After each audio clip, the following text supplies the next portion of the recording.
So for the last couple of months, the actors and writers of America have been on strike, effectively putting a ton of movies, shows, and more on halt. It's the first time in 60 years that both the actors and writers are striking together. And as someone who's getting more and more involved in the media space, I wanted to figure out exactly why.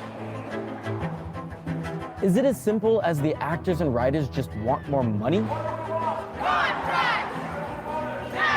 Is it as simple as their contracts aren't fair anymore? And if so, why aren't the studios agreeing with them?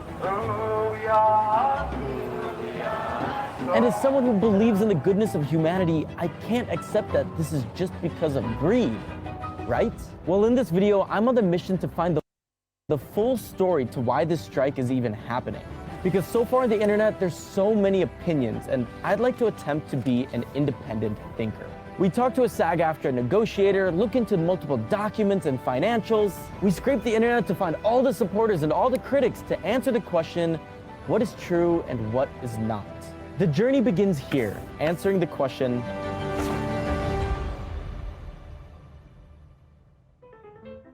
so you might be wondering, where am I? Well, I live in an 800 square foot New York City apartment with 2 other.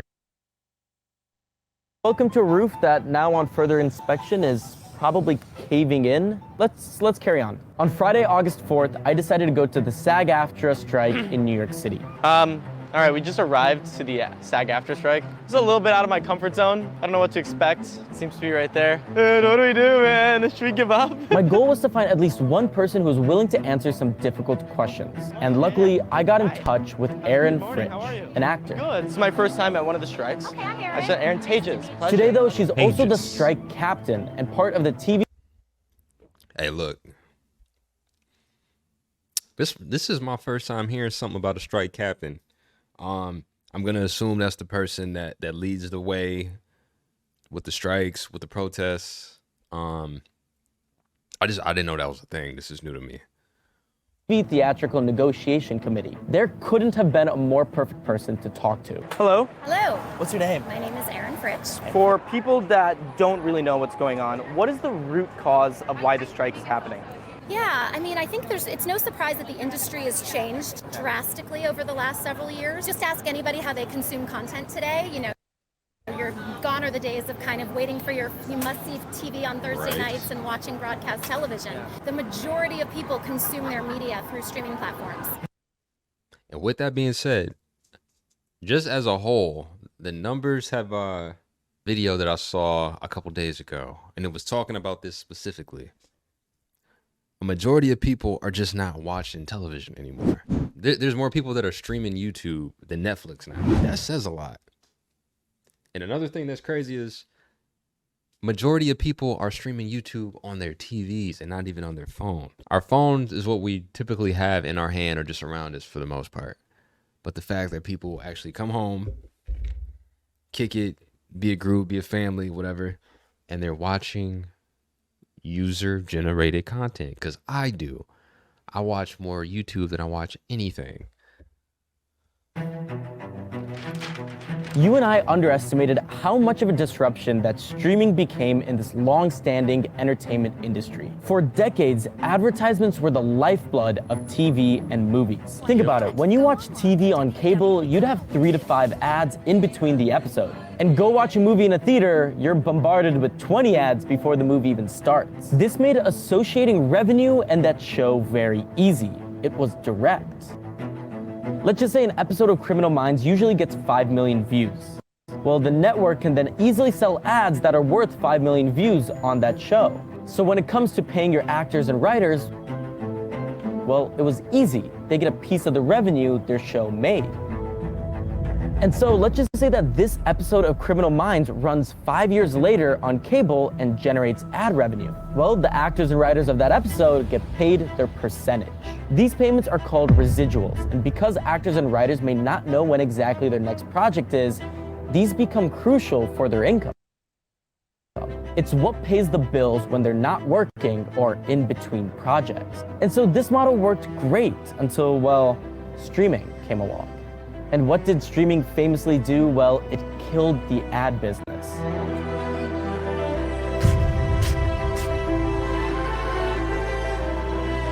For a monthly subscription price, the viewer got unlimited content on demand. There now was this pool of money and shows, but how do you associate them? This money didn't come from these shows. It came from over here.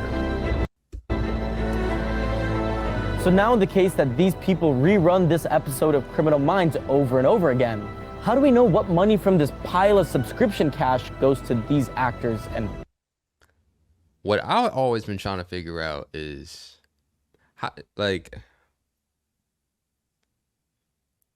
can you really get a grip on which subscribers are watching what? Like, obviously I know if something new comes out on Netflix, it's going to be hot because it's new. You know what I mean? We know the viewership is going to skyrocket. But if it's an old show from, like, I don't know, 06, 07 or something, Netflix gets a hold of it. They put it on the platform. Like, is it top priority to count the number of people that are watching that show too? This is all the shit that I don't know. This is why this video was good. I'm learning here too. So you learned something? Let me know in the comments. writers. A lot of these platforms were built and created by tech companies, not traditional media companies. That is a good point. That is a really good point. If it's tech-based first, it's not... Okay. I think when it's tech-based, it's not considering like the real human interaction. You know, I think it's just throwing that completely out of the equation. And we believe that our contract that's been around for decades really doesn't serve this new model. That's fair.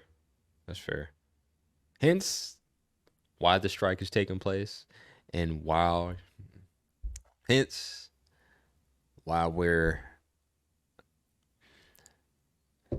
and that is the reason why we're... I feel like I keep moving out of the way. And that is the reason why we're in this situation right now. You feel me?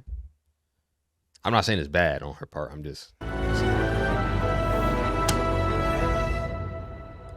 So all this raises a few questions. One, are these streaming platforms really not paying any residuals? And if so, is it because they can't afford to? And most importantly of all, what is their response to this whole situation? Well, I knew this was going to be a deep research video, one where I needed to go into the finances and lengthy documents to find the truth. I dropped out of school, so I called a familiar friend to help out with this. Craig, man, people loved you from the Dobrik video. I had to call you up again. I'm honored. So, Craig, is it true that these streaming services aren't paying any residuals? So technically they are paying residuals, but it is much less to what actors and writers were used to in the Cablevision days. So, that makes sense though. If you were on a show that was in its prime 5 or 6 years ago, well, no, pre-streaming, and you were used to getting a certain amount of money per episode, or if you were used to getting a certain amount of money per episode residually, and now the streaming platforms are streaming it, how do you even measure? I don't know how you measure what the residuals are. Like, I don't know what the percentage is. I just know it's not sustainable. I just know it's people out here struggling. That is a slap in the face, but you know, like, times have changed. Times have changed tremendously. an interesting case study actually on these residuals is Whitney Morgan Cox, who's an actor on Criminal Minds. So Criminal Minds is on cable TV, right? And she's getting these residuals, she's getting these checks are coming in and they're significant and she's happy. Well, then Criminal Minds goes to Netflix and the checks are much less. So I hate to say it, but like, it's one of those things you just have to charge to the game because the game has changed. Another interesting fact is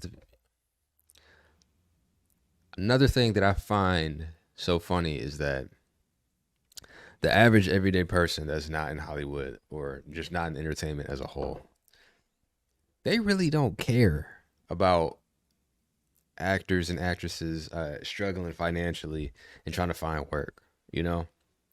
And I think it's the stigma and the larger than life effect that Hollywood has overall, that people think anybody that lives in the bright lights, that are on television, that have done film, they think they just balling right off the back. So there's not going to be any empathy or any remorse for somebody falling off that was once on the top. It's just kind of like, oh, you was lit and now you're not. I'm not saying it's good. I'm not saying it's bad. It is what it is, you know? So much to the point that she says in an interview that the checks stopped coming because there's nothing significant. Well, lucky enough for her, Criminal Minds goes back onto cable. She said in the interview that she's excited the checks start coming again. Well, ultimately, Criminal Minds ends up going back to Netflix, and the checks, she says, stop coming again. So it's to the point that it's not even like the checks are coming once they switch to Netflix. So although they do pay residuals, is the sad they're not reality. significant.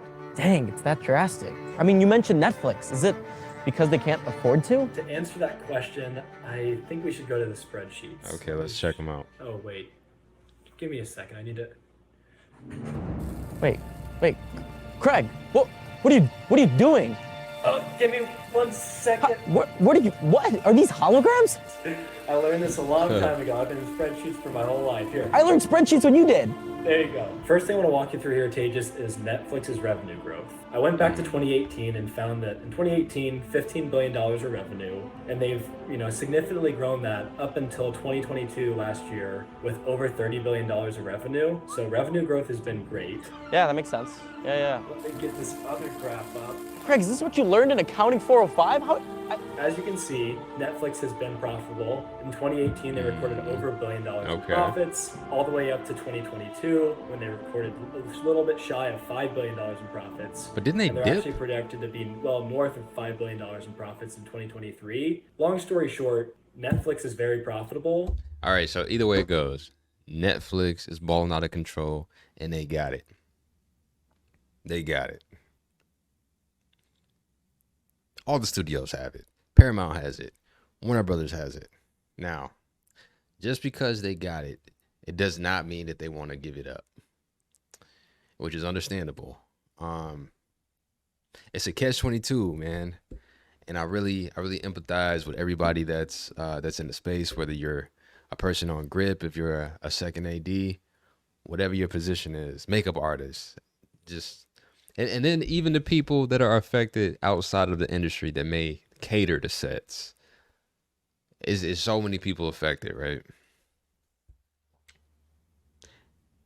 It's crazy to say that you almost have to charge it to the game because we don't have any creative control, So it's like you got to chalk it up and just recognize it for what it is. Look. The best, hold on. Give y'all some game real quick. Let me give you some game. Okay. All right, check me out. If you're trying to get into Hollywood, if you aspire to get in Hollywood and you want to be an actor, actress, musician, entertainer, whatever the case may be, this is the best advice I can give you. Understand, going into this, all you can control is what you can control. You can control whether you show up, you can control whether you put the work in, and you can control your effort. All right, I put it like that. You do not control the outcomes.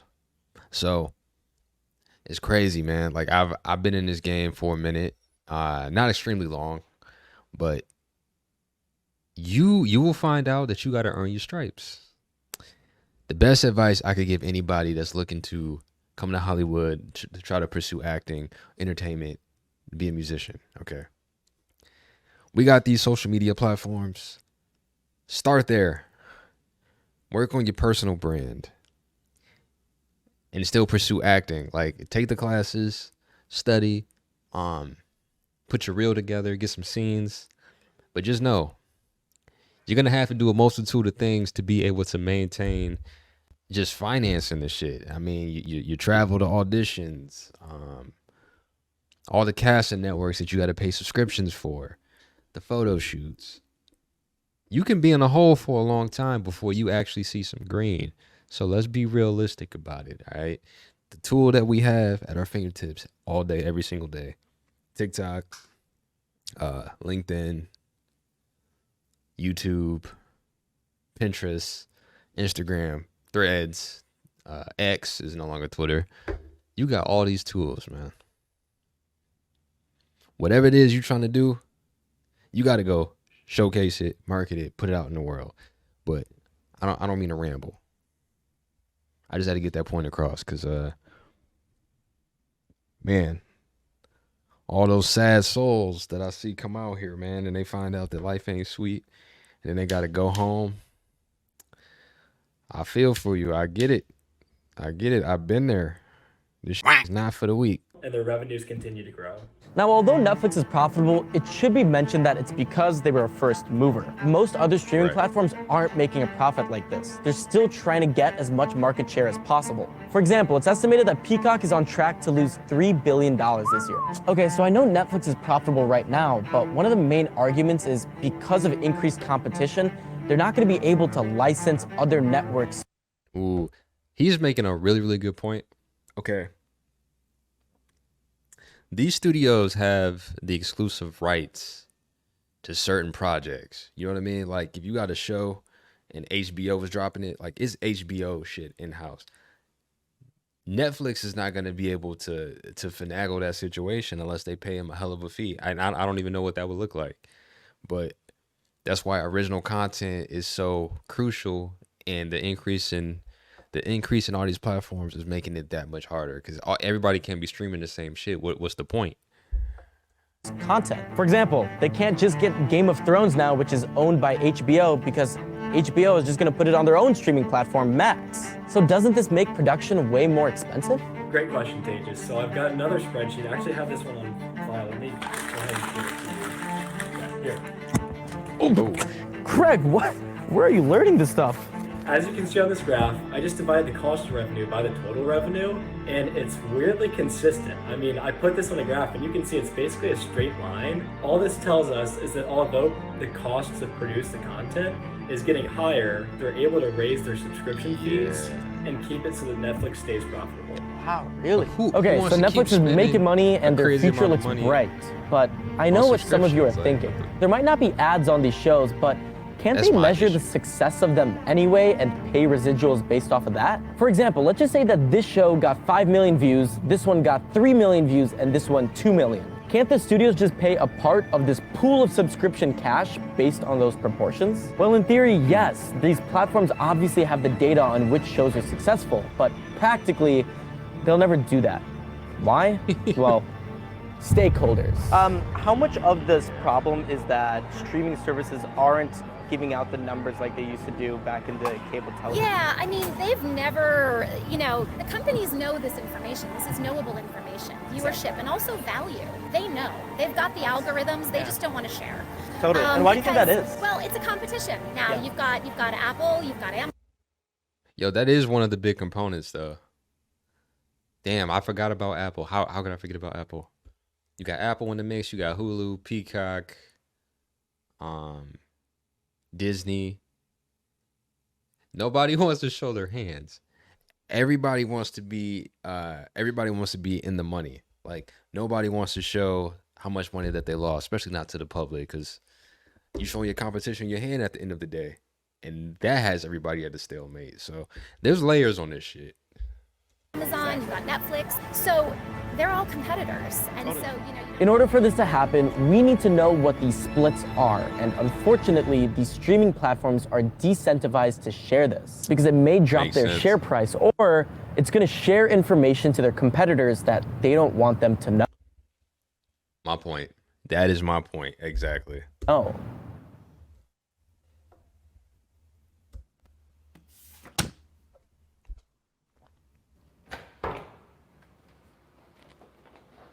Oh, okay, roommates look like they're done. Let's make it happen.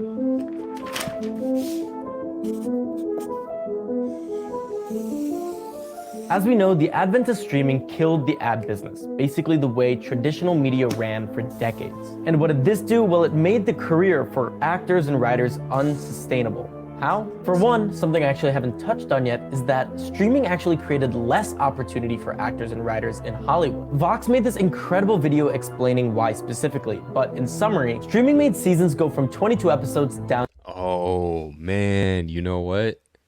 Dude is absolutely right. Oh, he's absolutely right.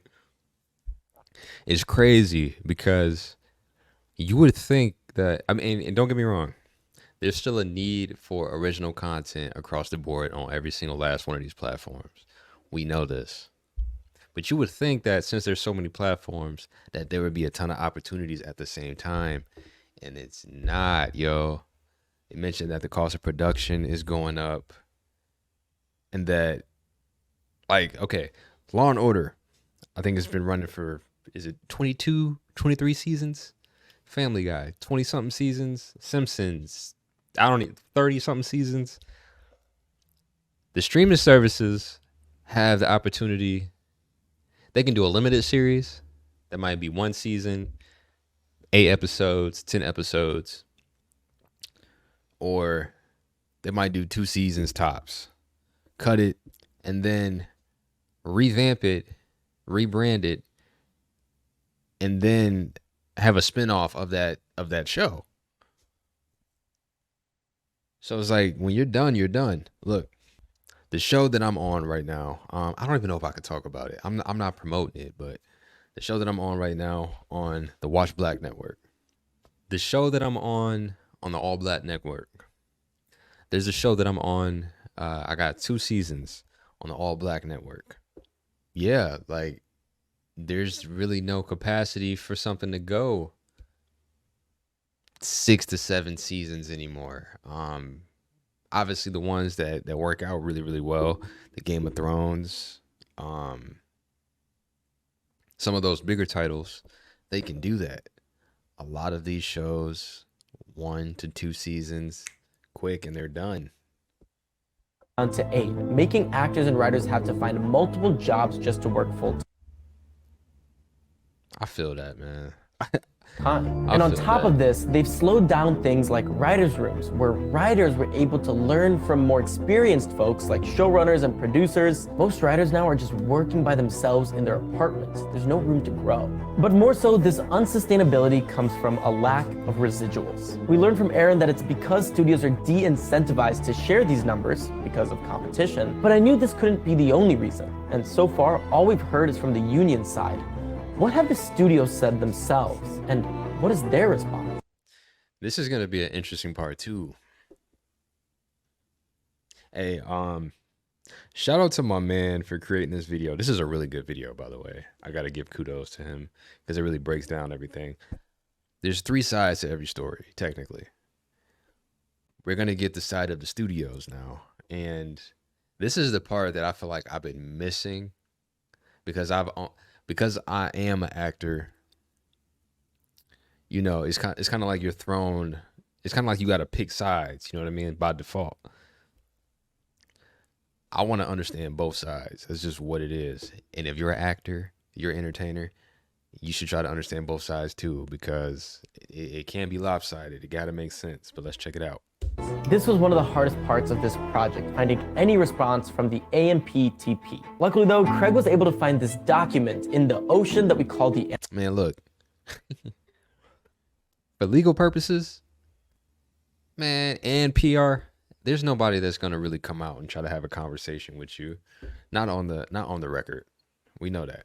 Internet that was literally perfect. They counter every single one of SAG-AFTRA's proposals, titling it What SAG-AFTRA Failed to Mention. So what do they have to say on why they're not paying out residuals? Well, 3 main reasons. We need some Number 1, the ownership here. union's proposal does not follow the money. They argue that actors and writers are not entitled to this streaming cash. Number 2, any third-party attempt to figure out these metrics wouldn't be accurate. They say the only legitimate way to see the performance of these shows is through them, which we've already said they're not willing to share. But number 3, they argue that the union wants to create a residual that only shares in the successes, but not in the failure.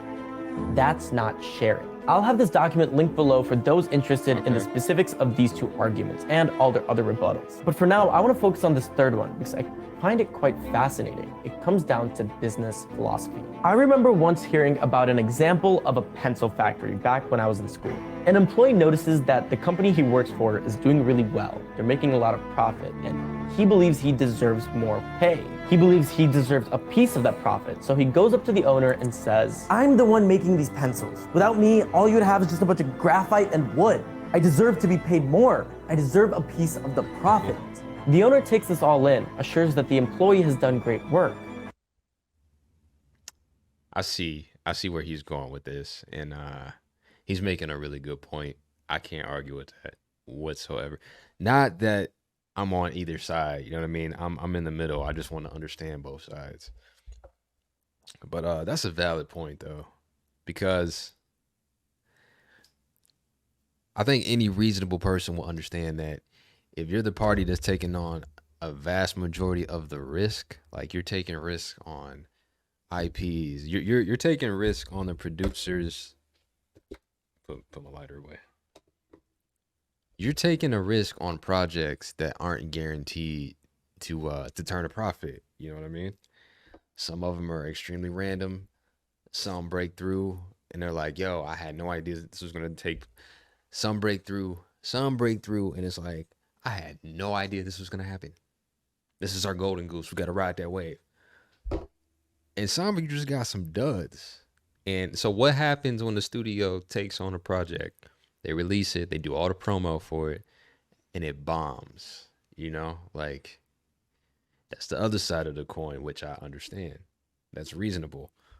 And then responds with, "Without this business, you wouldn't have a job. At the end of the day, I'm the one taking on the risk if this company fails. Yeah. For example, if it goes bankrupt, that debt falls on me. Yeah, they're not gonna call you. Because I took a higher risk, I get to share in higher reward. Just because a company makes a profit, like Netflix and their $5 billion, doesn't mean they're obligated to pay their employees any of that. Instead, that money goes on to the..." Look, that's enough of this though. I just want to show you guys what this was all about. Because they've been broadcasting this like it's the most important thing in the world. Like it is for the sake of people's jobs, but it's not the most important thing in the world. And I'm gonna say it from the perspective of the everyday person, the everyday Joe Blow that's working his factory job, that's hustling. He got the same routine every day. He get off work, he come back, you know, he laying on the couch and he's watching his shows. Joe Blow is not like connected enough to everybody in the real world. Joe Blow is not like invested enough in the actors, like the real actors' personalities and what they got going on to really care. You know what I mean? Joe Blow just wants to get off work and go watch his show. That's just what it is. Like that's how a vast majority of the people feel about Hollywood and what's taking place. And I know some of my fellow actors, y'all might be in the comments, y'all might be watching this video. Look, I'm in the same boat as y'all. There's no shade, but you gotta call a spade, you know? Stakeholders of the business, because they're... Yo, shout out to my man for creating this video again. If you want to watch this full video, I'll link it in the description below. It's really insightful. It has a lot of good information if you're trying to figure out how to navigate in this space. For some people, the reality is all too clear. I will be the first one to tell you that, okay, there was a director strike, and then there was a writer strike, and then by default, we knew that there was going to be an actor strike. Everything follows suit. I had to make a decision to just pivot. Yes, I'm an actor, but I'm not diehard. I'm not diehard to the point where like I'm gonna go broke or I'm gonna go homeless trying to pursue this. I don't have it in me for that. Like for content creation, that's what I do. That's my bread and butter. You know what I mean? So like for that, absolutely. There are some people that have been out here 20 years. never got their shot, not part of the union, probably won't be a part of the union. Those are all the stories that people don't talk about. This person that came out here with $1 and a dream in a suitcase, in and out of these hostels and hotels, trying to go to auditions, going to casting calls, and they ain't make it. You know, that is so sad that when people talk about Hollywood, those are all the stories that get lost in the sauce. Like, everybody's coming for the bright lights, and they think they're fucking beautiful and they got the most amazing voice, or they're the best actor on the planet. This is one of the most competitive industries in the world. This is the TV and film entertainment mecca of the world, you know? It's a whole different ball game. I don't want to give anybody the wrong idea that I'm trying to discourage them or I'm telling them what to do. If you see what's going on and you still want to pursue acting, by all means, still do it. You know what I mean? There's going to be a certain time where we're out of the strike. There's going to be some type of agreement. It might be a loss, it might be a gain. I don't know what it is, but the show business has to go on. I'm just telling you, like, if you're in the midst of it right now or you're looking to pivot, I'm just saying, if this is something that you want to do, think about it thoroughly, because there will be times where you will be flat broke. There will be times when you eating water. Yes, you're eating water.